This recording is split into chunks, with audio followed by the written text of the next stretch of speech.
Pode, pode, pode. Aquela nublada e sombria manhã de segunda-feira em Brasília, o telefone toca na sala do presidente da República do Brasil. Era o dia 24 de setembro. Quem atende em seu aparelho particular é o ocupante do cargo, Luiz Antônio Dias Toffoli. Luiz Antônio como eu. Do outro lado da linha, o condenado José Dirceu de Oliveira e Silva, o Zé Dirceu. E o sentenciado em liberdade, suas penas chegam próximas dos 50 anos de cadeia, por enquanto, não escondia sua euforia ao cumprimentar o afilhado e protegido. Segundo relatos da gravação, o corrupto se referia à retomada. Abre aspas.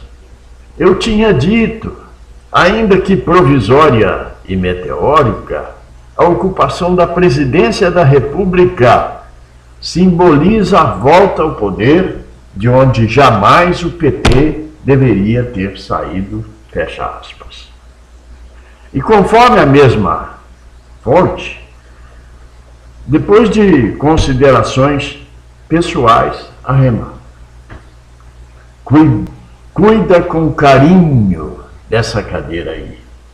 Em breve estaremos efetivamente com ela de novo. Ficção? Imaginação? Não. Essa ocupação ocorreu em 2018. 24 de setembro de 2018. Ao ocupar o lugar de Temer naquela ocasião, Toffoli cumpriu uma exigência constitucional na sequência hierárquica, já que o substituto da anterior empinchada não tinha vice, e pelas convenientes viagens simultâneas dos presidentes do Senado e da Câmara. Poucos brasileiros se aperceberam do perigo desta situação. Presidência do país é um vulnerável cargo. Mas como chegou à presidência da República alguém que nunca ganhou um voto político na vida? Alguém que pulou de cargo em cargo, sempre indicado e apadrinhado por políticos condenados por roubo e corrupção, como Lula e Zé Dirceu, dentre outros. Detecta-se ali, na euforia de Zé Dirceu, ao saudar o seu antigo assessor, o ato de gratidão a quem, alguns meses atrás, havia conseguido a sua liberação da cadeia, sob a questionável e indecente plausibilidade jurídica que soltou o pluricondenado. Contou para isso com o apoio da turma que julgava o recurso, composta pelos carimbados Lewandowski e Gilmar Mota. Esse episódio desaguaria, um ano depois, na ridícula e vergonhosa, abre aspas, suspensão da prisão após condenação em segunda instância, fecha aspas, assistida a culpa.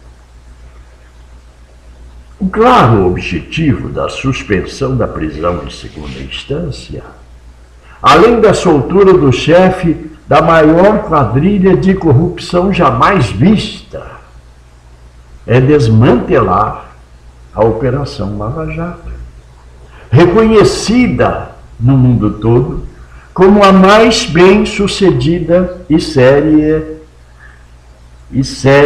ação de profilaxia de extermínio de grande parte da ladruagem e corrupção em todos os tempos. As equipes da operação que os espanhóis pronunciam Lava Jato, composta por valorosos quadros, como o de Moro, Deltan, Ardit e muitos outros que agora não me lembro, em Curitiba, Brasília, Rio e outros lugares, formam, sem sombra de dúvidas, o gigantesco patrimônio moral da nação. Caracteres firmes que tentam devolver ao cidadão de bem as esperanças da desejável honestidade e lisura no trato da coisa pública. Mas só podem conduzir as condenações dos larápios até a primeira e segunda instância. Daí a importância da profilática maratona só não é aceita e reconhecida pelos ladrões do dinheiro do povo, pelos que se desviaram das sendas da lei e pelos protegidos e apaniguados usufrutuários dos assaltos ocorridos no mais negro e porco período sofrido pelo país, nos 16 anos de esbulho produzido pela súcia petista e afins. O tortuoso caminho do poder. Mas vamos conhecer um pouco da história deste que hoje ocupa a presidência da mais alta corte da justiça no país, o STF. Relato isso no cumprimento de um dever de consciência, no estrito interesse público, para que tomem conhecimento do grave risco que corre hoje o Brasil, colocado em perigo de cair outra vez nas mãos de ineptos, desonestos, criminosos, ladrões contumazes. Por esta e outras, se descobre que nem todo poder emana do povo, mas provém, como no caso, de esquemas cavernosos, cercados de mistérios, assombrações e maracutaias. Algumas circunstâncias favorecem a ascensão dos delinquentes. Ao contar, obviamente, com o agachamento do comprometido Congresso, 70% de deputados e senadores atuais são indiciados, estão sendo processados, foram denunciados ou já foram condenados. E com a inabilidade já demonstrada em um ano pelo capitão eleito, as estratégias dos sequazes do condenado ex-presidiário e outros maléficos ficam mais exequíveis, sem grandes dificuldades. As estratégias dos sequazes do condenado ex-presidiário e outros maléficos ficam mais exequíveis, sem grandes dificuldades.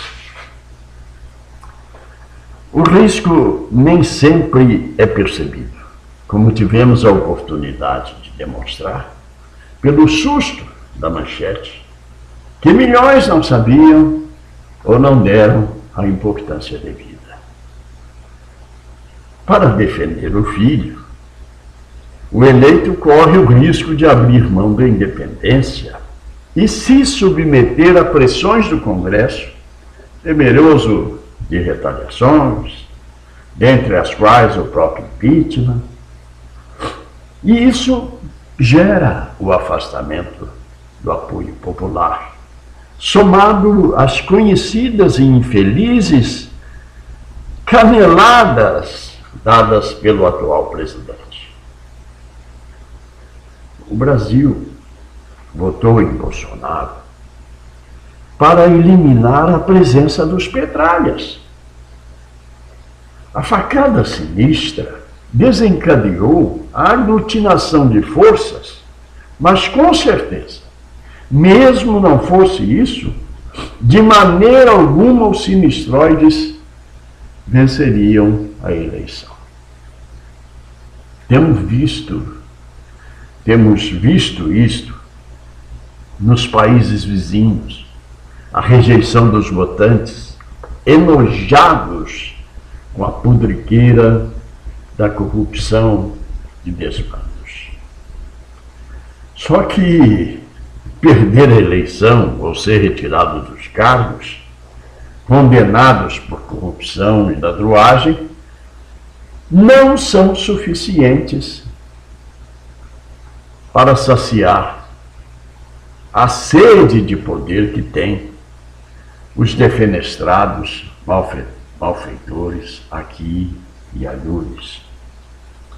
Tanto que quadros do partido ainda ocupam cargos estratégicos em todos os pontos da República e não hesitam em cometer atrocidades e ilegalidades num deplorável aparelhamento que ainda incha e infecciona o Estado.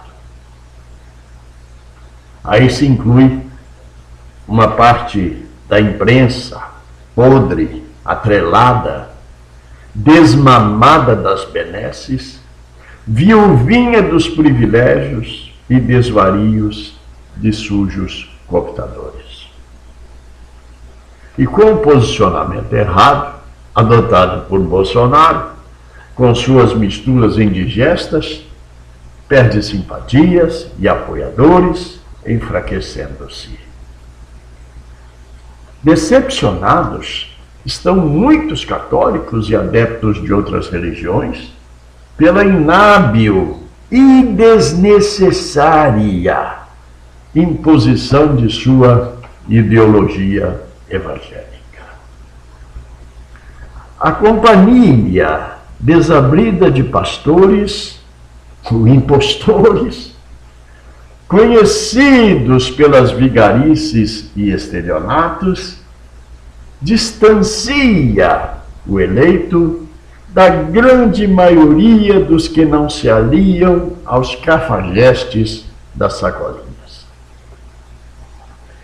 Sabemos que ser terrivelmente evangélico, como que era a da goiabeira, não esconde os assassinos, ladrões, corruptos, pilantras, oportunistas que, aos montes, se escondem atrás de bíblias e fazem também as orações da propina.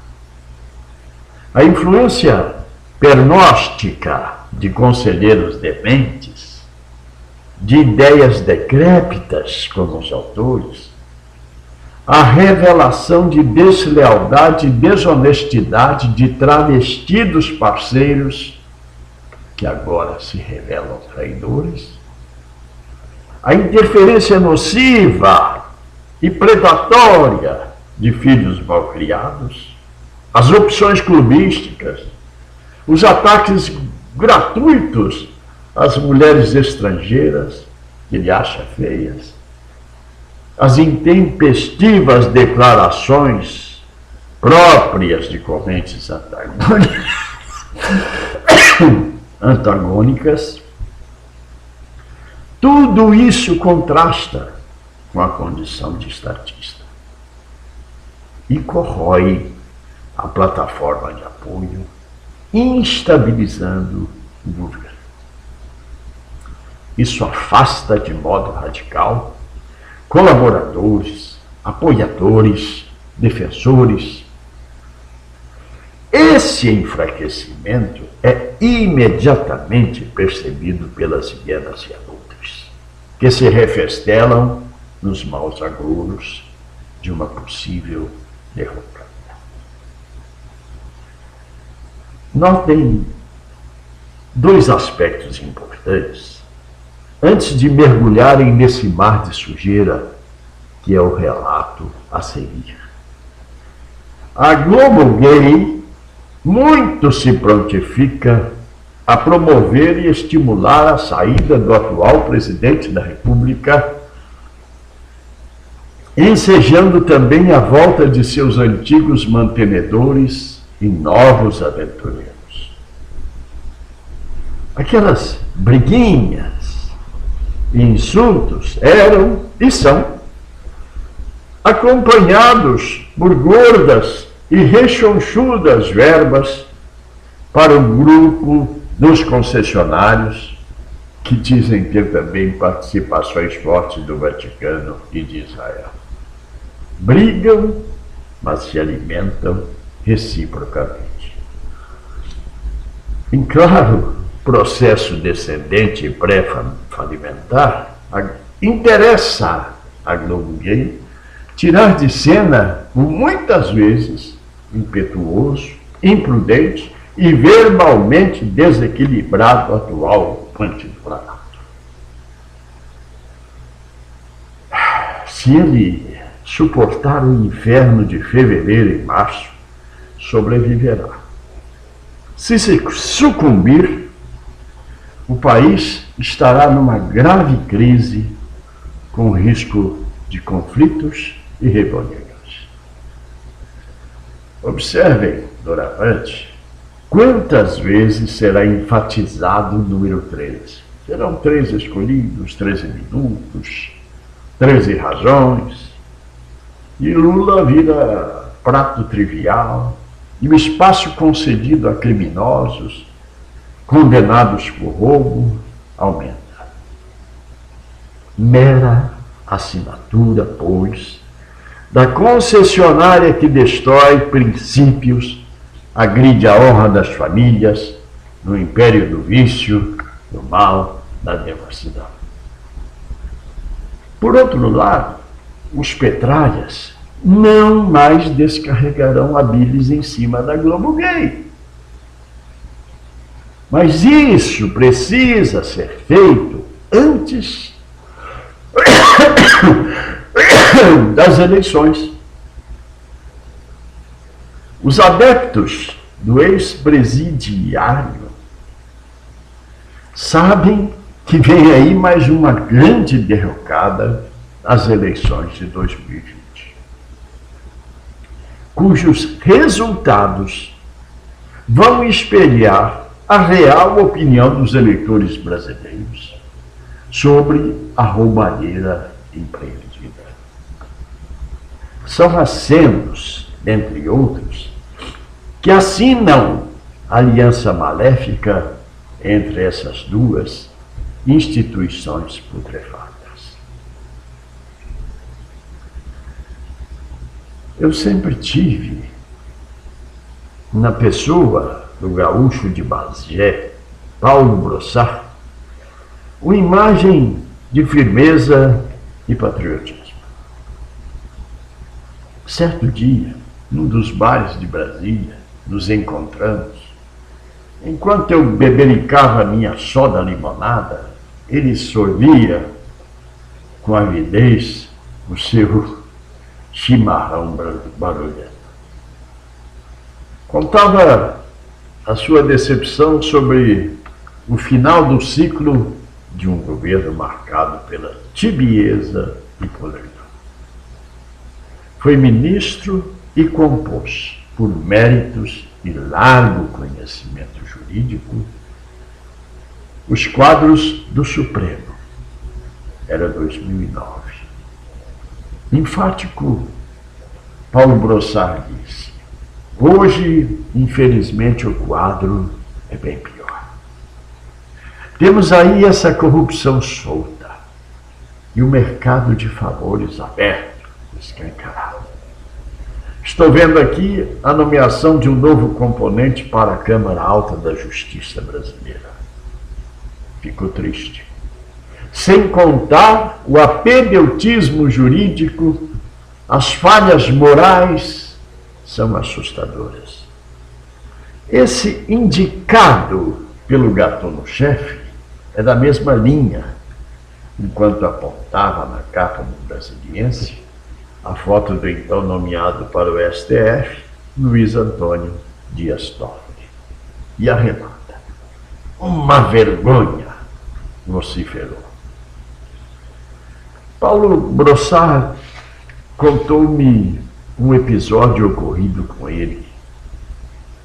Em 1988, em São Paulo, quando, como ministro, em visita à faculdade São Francisco, teve o seu chapéu roubado pelo então dirigente do centro acadêmico, o mesmo que hoje ocupa a condição de presidente da Corte Maior da Justiça do país. O troféu virou prenda de rifa. E concluiu, abre aspas, mas não era de se esperar nada diferente, pois ali o apaniguado do futriqueiro mentiroso carimbava a sua condição de afiliado do partido, cuja exigência curricular deve ser roubar, descaradamente, como se fosse normal, sem culpa, como convém a turba petralhouca, opinou. Eu confesso que, assustado com a incisividade da acusação, a posteriori pedi a um repórter que colhesse a impressão do acusado. Disse-me o enviado que o nomeado não sentiu nenhum constrangimento ao contar os detalhes desse episódio e queria as escâncaras pelo roubo cometido. Estava assim, no apoio, à tese do gaúcho de Bagé. Confessou o feito.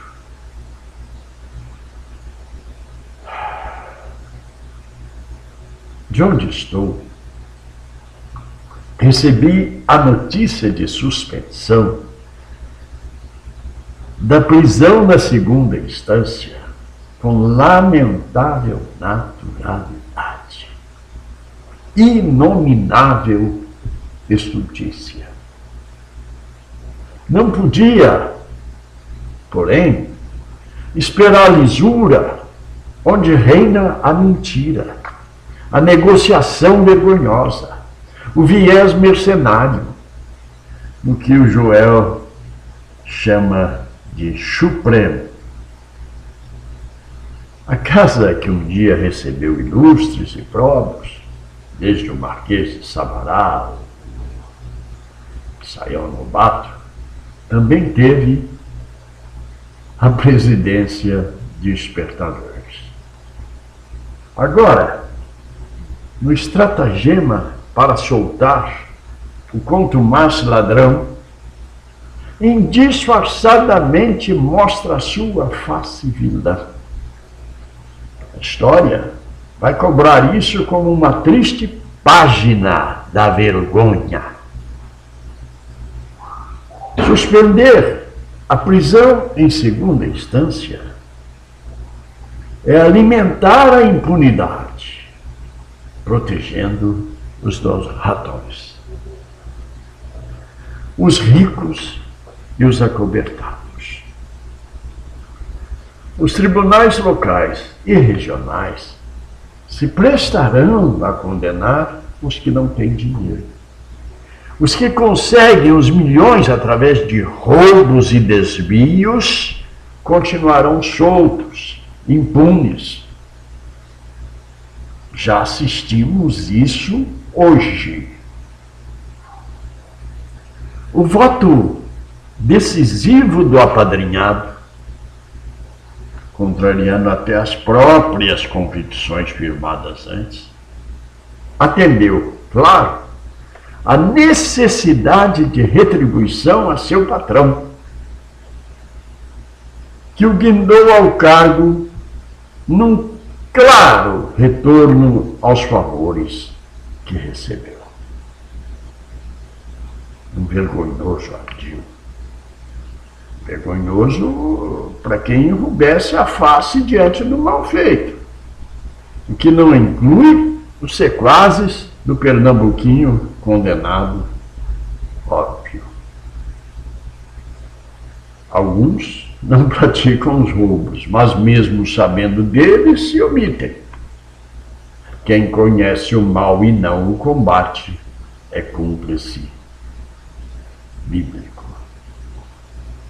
E no ofício maior, em despertar consciências, e valendo-me deste canal transmissor, que corrobora a minha opinião e conclusões, se publicá-las, assumindo assim suas consequências legais, vamos questionar alguns fatos que demonstram claramente a estupidez de uma mesa de comprometidos a definir os destinos da nação. Ou devemos ter vergonha de ser honestos, lembrando Rui? Então, perguntado sobre de onde decorre essa minha insurgência e esse desconforto diante desse fedorento espectro pornopolítico, vocês descobriram. Teçamos considerações com a agulha tenaz da patriótica e destemida crítica. Qual a condição para ser ministro do STF? Conforme o artigo 101 da Constituição, precisa ter notável saber jurídico e reputação ilibada. O atual presidente da Casa não tinha, e creio ainda não possuir, à época de sua indicação, nenhuma das duas. Tanto que, em 2007, foi indicado por seu patrão, o ex-presidiário pernambucano, eu colei do Joel isso, para a vaga do sabarense Sepúlveda Pertence, mas foi preterido. Rejeitado pelos inúmeros casos de corrupção em que, já neste tempo, havia se envolvido, tanto na função pública, como também na atividade particular privada. Na Justiça do Amapá, foi condenado por desvios por 2 vezes. Claro, em primeira instância. Além disso, pesou o fato de, em meados de 90, ter feito concurso para juiz auxiliar de São Paulo e ser reprovado nas 2 vezes. Mas qual o currículo do atual ocupante da presidência do STF? Bacharel, formado em Direito, aluno relapso e desatento, ocupando-se apenas da atividade politiquesca da Unicult PT, no diretório acadêmico, a serviço dos vermelhos, segundo nos informou um de seus ex-professores. Nos 2 exames para auxiliar de juiz em São Paulo, reprovado em ambos, comentam, reprovado com avaliações e notas sofríveis. O bacharel Dias Toffoli foi tutor jurídico da CUT e depois assessor do PT na Câmara Estadual de São Paulo. Assessor jurídico de figuras conhecidas do PT, deputados processados e condenados, como Zé Dirceu e Quinalha e outros, marcados pela desonestidade e corrupção, com uma chuva de denúncias comprovações de delitos, processos e penalizações que, deduz-se, eram e são do conhecimento daquele que tinha a função de vigiar, assessorando a ilegalidade de malfeitores. A informação de Hélio, Dr. Hélio Bicudo, é de que ele foi o autor da fajuta desculpinha de seu patrão, a famosa "eu não sabia". A notícia sobre esse jurista é que o desconforto e decepção com os componentes do partido que ajudou a fundar o conduziram a um fulminante infarto, apesar da sua idade avançada. Meu xará e colega, Luiz Antônio, atuou como advogado de 3 campanhas presidenciais de Lula, nas edições de 1998, 2002 e 2006. Foi subchefe para assuntos jurídicos da Casa Civil da Presidência da República de 2003 a 2005. Sempre nomeado pelo corrupto padrinho, o ex-preside, com as bênçãos dos outros membros da esfomeada quadrilha. Em 2009, no início, havia muita apreensão no país, em decorrência do ataque do MST às fazendas em diversos pontos do Brasil. Era o Abril Vermelho, onde lavradores de Araque invadiram inúmeras propriedades, sítios e fazendas, numa suposta reforma agrária, nos moldes ilegais, criminosos, próprios de clandestinos e grileiros. Conversei com um dos líderes do movimento e ele garantiu a incolumidade dos participantes. Todos subvencionados, pagos inclusive com dinheiro oficial e também vindo de fontes ilegais do exterior, que diziam até mesmo oriundo do tráfico internacional, nos moldes da malfadada Farc. E essa garantia vinha principalmente da AGU, Advocacia Geral da União, da qual o chefe era, naquele episódio, em 2009, o atual presidente do STF. Por mérito? Não. Nomeado pelo hoje condenado ex-presidiário Lula. Ficou na AGU até fins de 2009, quando então foi elevado à condição de ministro do STF e, mais uma vez, aprovado por indicação de seu infeliz e pluricondenado tutor.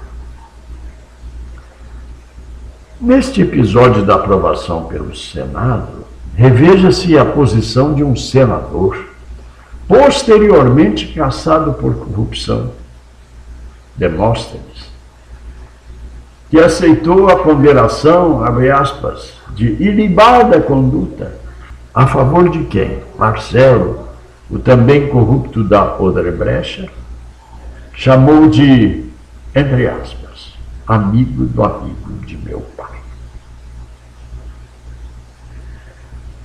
O desmascarado senador, na CCJ, deu o voto de Minerva pela aprovação do esperto apadrinhado. Os informes são de que aí também atuou o bicheiro de Goiatuba, Cachoeira, e passado um tempo, repetindo o episódio de isenção de Dilma pelo sinistro Lewandowski, também indicado pelo ex-presidiário ao STF, o já ministro Toffoli tratou de anular a inelegibilidade do condenado senador goiano, tido como falso vestal. Cara retribuição. Só que, concorrendo, foi rejeitado pelo voto popular. No grotesco circo armado para julgar o mensalão, Dias Toffoli também aparece, não como advogado, mas como acusado de articulador e interlocutor do Lula-Apio. Negou tudo, apesar das contundentes declarações e delações de comparsas da quadrilha. Mas, como se havia de esperar, sua interferência foi camuflada, apesar da variada quantidade de evidências e provas. As evasivas desculpas e dissimulações dos petralhistas baseiam-se sobretudo nas teses maquiavélicas, onde negar o erro em todas as circunstâncias é regra imutável. Assim, dentro dos preceitos comuns aos rábulas e de portas de cadeia, e com as estratégias ditadas principalmente pelo conspirador corrupto condenado Zé Dirceu, sob a orientação de forças clandestinas, cubanas e, sobretudo, russos, os petralhas acusados de roubos e achaques, pegos em flagrante, à vista de todos, sempre negam e juram santidade. Peremptoriamente refutam todos os crimes cometidos. Os delatores, antes celebrados aliados, companheiros, ministros, partícipes das fraudes e roubos, mostram, provam, mas, mesmo pelado em cima da mulher, não reconhecem a indecorosa prostituta. Quase fiz xixi nela, como me ensina Maquiavel em O Príncipe. Vejam a permanente postura de Lula, que choca pelo descaramento e não consegue convencer nem aos demais tacanha compreensão diante de tantas acusações e delações. Na maior disfarçatez, faz caras de jeito de puro, mas no momento oportuno, o podre aparecerá. Alguém falará, vivo ou morto. Importante ressaltar que nos períodos de 16 anos da roubalheira deslavada dos governos dos corruptos, a figura e presença de Toffoli é acentuada, manifesta e decisiva. E é surpreendente, até para os advogados de condenados, que ele não soubesse ou não tivesse a participação nos escândalos e desvios. Não foi um caso isolado. Foram milhares, gigantescos. Terá sido apenas a característica conhecida quiabosa desculpa da prevaricação? Ou apenas omissão? Aí também vale eu não sabia. O inepto atual presidente do STF e do CNJ precisa explicar por que assistiu ou participou de tudo isso sem se manifestar. se é que há explicação, ou melhor, se esta é necessária. Por desventura, o lastro de sujeira também se estende à família.